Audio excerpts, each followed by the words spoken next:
The title of my message is called Plot Twist. Nah, for real. Plot twist. This sermon will be about 3 different occasions that God has simply turned some things around in my life. God is amazing, and I say that because I felt like He was protecting me and watching over me even before I knew who He was. My early childhood stages of my life were pretty rough. From the day I was born until the age of 8, life was difficult. Matthew chapter 6 verse 25 says, "Therefore I tell you, do not worry about your life, what you will eat or drink, or about your body, what you will wear. Is not life more than food and the body more than clothes?" In the early stages of my life, I was worried about all of that. This is a rundown of how my life was since I was born into the age of 8. Now, everything I'm about to say, I'm not telling you so you can feel sorry for me because it's too late. I am telling you this to show you how good God has been to me. First of all, I was born out of wedlock. And I know y'all probably thinking, why is he saying that? Because, yeah, I didn't have nothing to do with that. I didn't create myself. But I mention that because us as Christians, that is considered a negative thing. My mom was addicted to drugs. My dad was also addicted to drugs, and he was never a part of my life. My mother has 6 children, 3 boys and 3 girls. I am the youngest boy, next to the youngest overall. I received so many hand-me-downs from my brothers. My mama just meant she wasn't gonna buy me no new clothes. I was in shirts so big, I would look like a ghost. My socks would be so long, I would have to fold them and tuck them under my feet to put them in my shoe. My mom, her mother, my uncle, and all 5 of my siblings, we lived in a 3-bedroom house. My grandma had her room, my uncle had his room. My mom shared rooms with my sisters, and my brothers and I, we slept on the couch or we made pallets. We wouldn't always have running water or electricity. If we had water, the lights was out. If we had power, we didn't have water. And back then, it was a blessing if any of us could take a wash up and not, just a full bath. So if y'all are ever wondering, why am I so happy? Why is Sean always smiling? It is because I know what it's like to struggle, and my life is nowhere near how it used to be.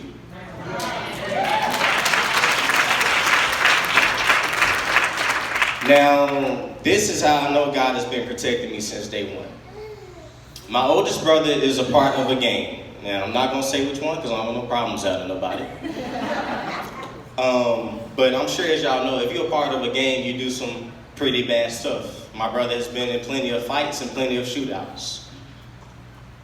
Although my brother has been in those things, I'm not sure if y'all know, but people in the hood, they like to get revenge.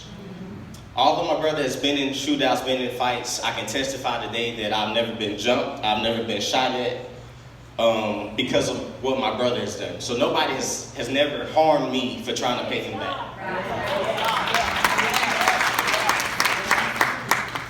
Here comes the plot twist. My mother's mom passed away when I turned 8. Our circumstances got worse. Word got around that my mother was forced to give up all 6 of her kids for custody. That news got to this 68-year-old lady, now known as my grandma. Y'all know her as Desiree Robinson. I would like to say thank you, Grandma, for everything you've done for me, and I love you.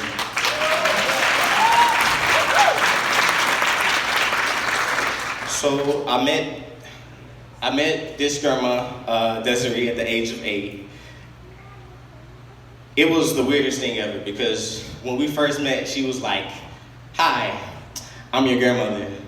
And I'm thinking to myself, I've never seen you before in my life. There's no way you're my grandma. Because when I was living with my mom, I knew nothing about my dad's side of the family.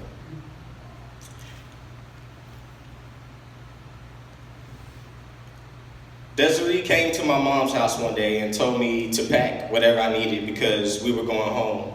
I was thinking to myself, I'm already home because I'm with my mama. And Desiree let me know that I will be living with her from now on then. So we get to her house, she shows me my room, and the house is so clean. I finally had my own bedroom for the first time. I couldn't believe it. She was like, "So, do you like it?" And I'm like, "No."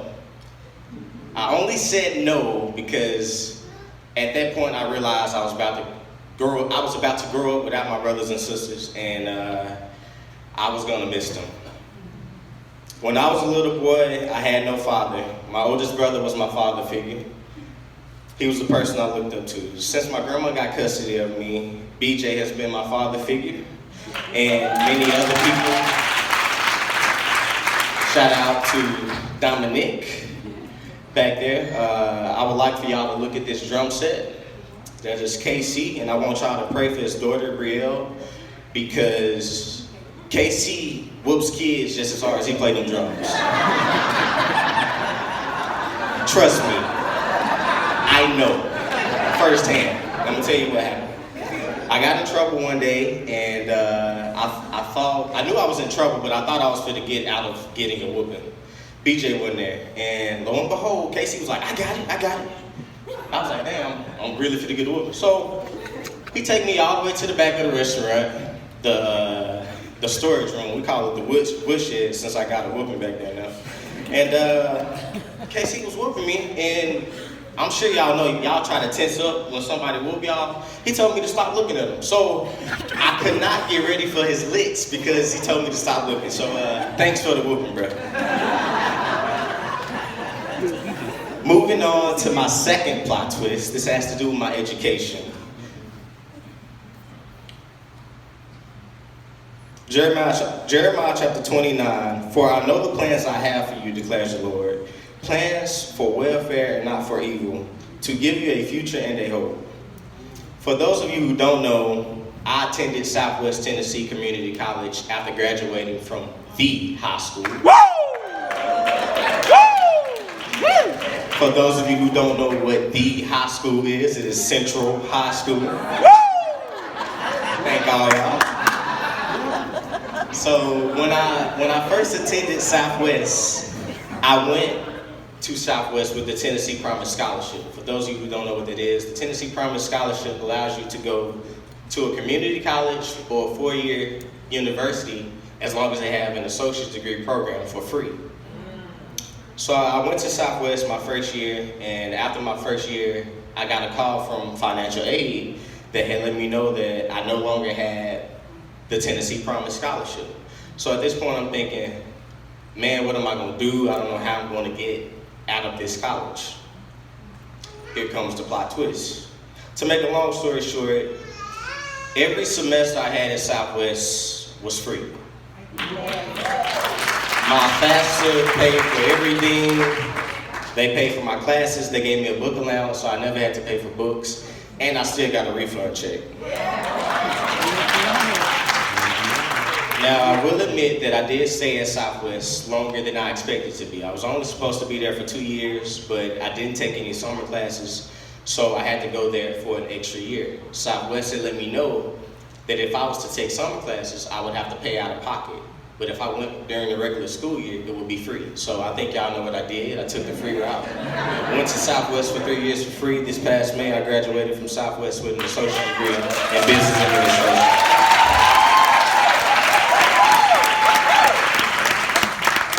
I just want to say this, for all the people who ever talked about me. Why does he go to Southwest? Why don't he go to a 4-year university? And now that I will be going to a 4-year university, which is University of Memphis, I'm going into my junior year. All of those people who were talking about me ain't saying nothing. And they are still in the same place they were in when they was talking about me 3 years ago. And I'm just over here like, bye Felicia. Bye Felicia, Philip, and Felipe. I don't need none of y'all. I got God.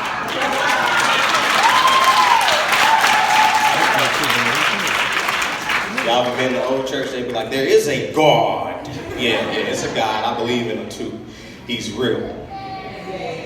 My final plot twist has to do with my job.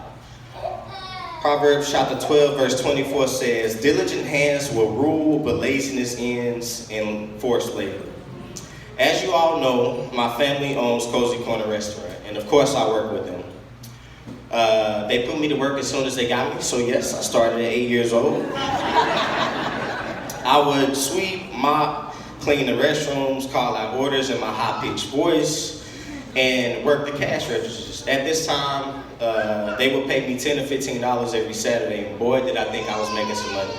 Because there was no other third grader that had a $5 bill and 5 ones in their pocket. I couldn't wait for lunch, buying all the chocolate chip cookies. They was hating on me, y'all. It's okay though. Now, me being a part of the family, I've always been a manager. I just never fulfilled my role. Fast forward, for a long time I was just considered Miss Desiree's grandson. Customers would give me, they would give me tips simply because I was working at an early age. I'm talking about $30 and $40 tips. And when I got those tips, I was thinking, man, this is more than my check.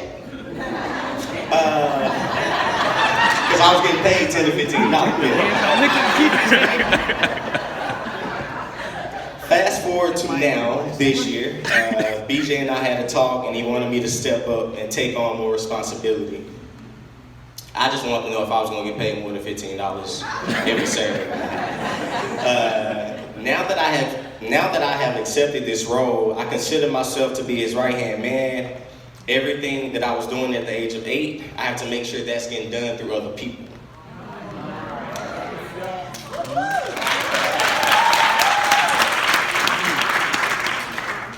I'm learning everything I can from BJ. I take inventory. I am in the interviewing process. I get to hire people, I get to fire people, and they better be careful because I like to hire people more than fire people. But y'all pray for me. I don't have the final say so. I can just put my input, he has the final say so. Just because I am a manager now does not mean I'm too good to do anything. Other than Tony, I am the cleanest guy I know that will take out trash. You would catch me in a polo shirt, some khakis, and some Kohans with a dolly, and I'm taking out trash. So just because I'm high up don't mean I can't help people who are below me. I am over all of our social media accounts, Facebook, Twitter, Instagram. That has been going great. Sometimes customers come in and ask, oh, who's over y'all social media accounts? And I'll be so happy. Because I'm like, it's me, and they paying attention, and it's making a difference. So I'm happy about that. But y'all know y'all always got one person that always just hate on you. So I've been making all these posts, videos and pictures, and I've been getting a lot of comments. A lot of good comments. But one day, about 2 months ago, I got one bad comment. It was on Twitter. A lady had posted, some of that meat looked dry. So I went on her page, and so did she. So I wanted to say you look dry too, but I had to realize this ain't my account. I'm for Cozy Corner now. So I didn't respond back. I just left it where it was. God bless her.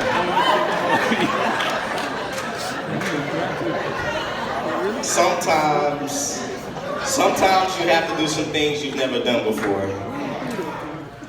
Lately I've been going out to car lots, handing out menus, letting people know that we do catering because I'm trying to get our catering business off the ground. I have made some success and I have failed some, but I just have to keep going no matter what happens. I would like to challenge everybody in here. If you are like me and you believe that everything happens for a reason, I would like for you to take "why me, God" out of your vocabulary. No matter what I've been through, I've never asked God, why me? Because I felt like if it happened, it was meant to happen. He know what's going on, and God know what He's doing. So I just believe Him as much as I can, and just go with the flow. Amen. This concludes Plot Twist. I just want to say, don't judge anybody because you never know what they will turn out to be. Y'all can't judge the hood and talk about them and wonder why they don't come to church. If you did not know Sean Williams, do not try to get close to Sean Robinson. If that went over your head, that means you don't know me. # drop smile.